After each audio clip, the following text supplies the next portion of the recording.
नमस्कार। देखिए, इतिहास में ना कुछ लड़ाइयाँ सिर्फ जमीन के टुकड़ों के लिए नहीं होती, वो लड़ी जाती हैं इज्जत के लिए, दबदबे के लिए। और तीसरा आंग्ल मैसूर युद्ध बिल्कुल ऐसी ही एक लड़ाई थी। सोचिए, एक तरफ मैसूर का शेर टीपू सुल्तान और दूसरी तरफ ब्रिटिश ईस्ट इंडिया कंपनी, जो अपनी पिछली हार का बदला लेने के लिए कह सकते हैं तड़प रही थी। ये वो टकराव था जिसने दक्षिण भारत का नक्शा हमेशा के लिए बदल दिया। तो चलिए इस जबरदस्त कहानी को एकदम शुरू से समझते हैं। कहते हैं ना, हर बड़े तूफान से पहले एक अजीब सी शांति होती है। बस इस युद्ध के लिए वो शांति एक संधि के कागज पर लिखी हुई थी। लेकिन कागज पर ही थी, क्योंकि अंदर ही अंदर अंग्रेजों के दिल में दूसरे आंग्ल मैसूर युद्ध में मिली हार का जख्म नासूर बन चुका था। ये सिर्फ एक जंग की हार नहीं थी, नहीं, ये उनके गुरूर पर, उनके वजूद पर एक बहुत गहरी चोट थी। और बस इसी अपमान की आग ने एक और भी भयानक युद्ध की जमीन तैयार कर दी। तो सवाल ये उठता है कि आखिर पिछले युद्ध में ऐसा हुआ क्या था, ऐसा क्या था जो अंग्रेजों को इतना ज्यादा चुभ रहा था। जानते हैं, इस सवाल का जवाब ही तीसरे युद्ध की असली चाबी है। तो चलिए थोड़ा सा पीछे चलते हैं और देखते हैं कि कैसे एक, कह सकते हैं, अधूरी हार ने एक नए बड़े युद्ध का पूरा स्टेज तैयार कर दिया। तो देखिए, 1780 से 1784 के बीच जो हुआ वो जबरदस्त था। पहले हैदर अली और फिर उनके बेटे टीपू सुल्तान ने अंग्रेजों को साफ साफ दिखा दिया था कि भाई मैसूर को हराना कोई बच्चों का खेल नहीं है। और जब 1784 में मैंगलोर की संधि हुई ना, तो वो किसी की जीत का ऐलान नहीं थी, बल्कि वो टीपू सुल्तान की शर्तों पर हुई एक बराबरी की संधि थी। सोचिए, अंग्रेजों को पहली बार एक भारतीय शासक के सामने झुकना पड़ा था, और ये बात उन्हें बिल्कुल हजम नहीं हो रही थी। तो संधि तो हो गई, लेकिन जो शांति आई वो असल में तूफान से पहले वाली खामोशी थी। हवा में ना बारूद की गंध घुलने लगी थी। दोनों ही तरफ अंदर ही अंदर अगली लड़ाई की जोरदार तैयारी चल रही थी। तो चलिए अब उन चिंगारियों पर नजर डालते हैं जिन्होंने मिलकर इस बड़े तूफान को भड़काया। टीपू सुल्तान इस शांति के दौर में हाथ पर हाथ धरे नहीं बैठे थे। नहीं, उनका प्लान बिल्कुल क्लियर था, 3 मोर्चों पर।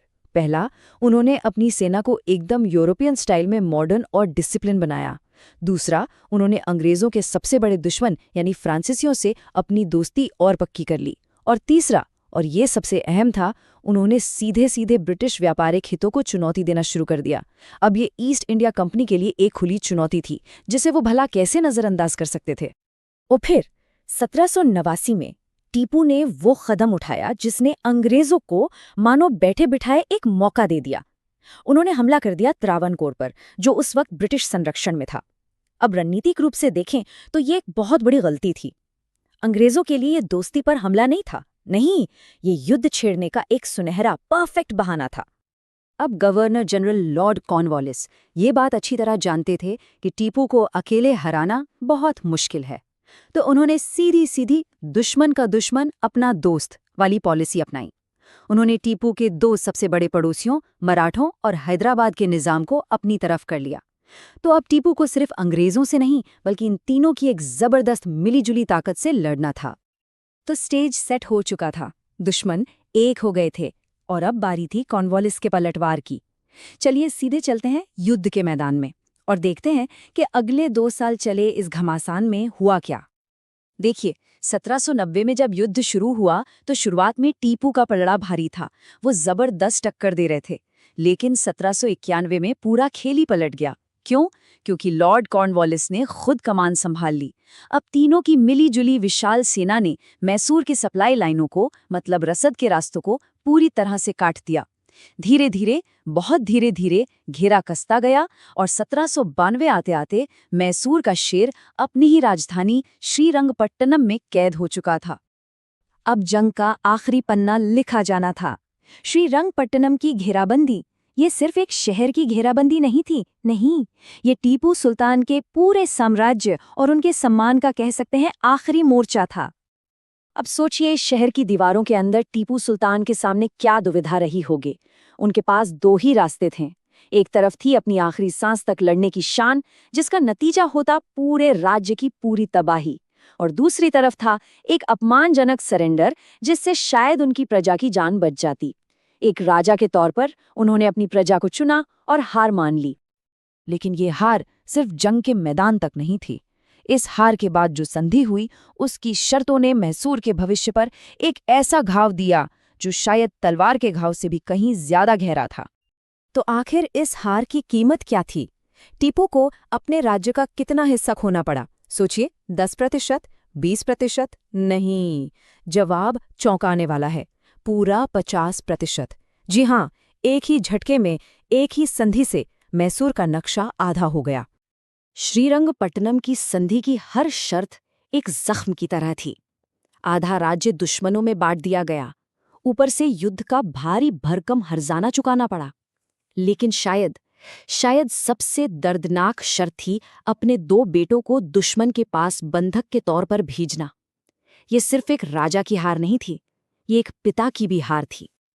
तो युद्ध तो खत्म हो गया, पर कहानी यहाँ खत्म नहीं हुई। असल में इस हार ने एक नए दौर की शुरुआत कर दी थी। चलिए देखते हैं कि इस अधूरे युद्ध का अंजाम क्या हुआ और इसने पीछे क्या विरासत छोड़ी। ये बात बिल्कुल सच है। ये युद्ध सिर्फ मैसूर पर एक जीत नहीं थी, ये ब्रिटिश साम्राज्य के विस्तार की तरफ एक बहुत बड़ी छलांग थी। इसने भविष्य की सहायक संधि, जिसे सब्सिडियरी अलायंस भी कहते हैं, उसके लिए दरवाजा खोल दिया। ये वही खतरनाक नीति थी जिसके तहत अंग्रेज भारतीय राज्यों को सुरक्षा देने के बहाने उनकी आज़ादी ही छीन लेते थे।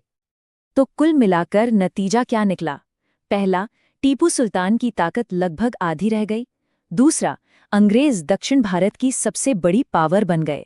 और विडंबना देखिए, जिन मराठों और निजाम ने टीपू को हराने में मदद की थी, वो खुद अंग्रेजों पर और भी ज्यादा निर्भर हो गए। एक तरह से कहें तो इसी हार ने चौथे और आखिरी आंग्ल मैसूर युद्ध की स्क्रिप्ट पहले ही लिख दी थी। तो इस पूरी कहानी के जरूरी पड़ाव क्या थे? चलिए एक नज़र में फटाफट याद कर लेते हैं। 1784 बराबरी वाली संधि, 1789 त्रावणकोर पर हमला जो एक बहुत बड़ी भूल साबित हुई, 1790 युद्ध की शुरुआत और 1792 श्रीरंगपट्टनम में वो अपमानजनक अंत। तो आखिर में तीसरा आंग्ल मैसूर युद्ध सिर्फ लड़ाइयों और संधियों का एक हिसाब किताब नहीं है।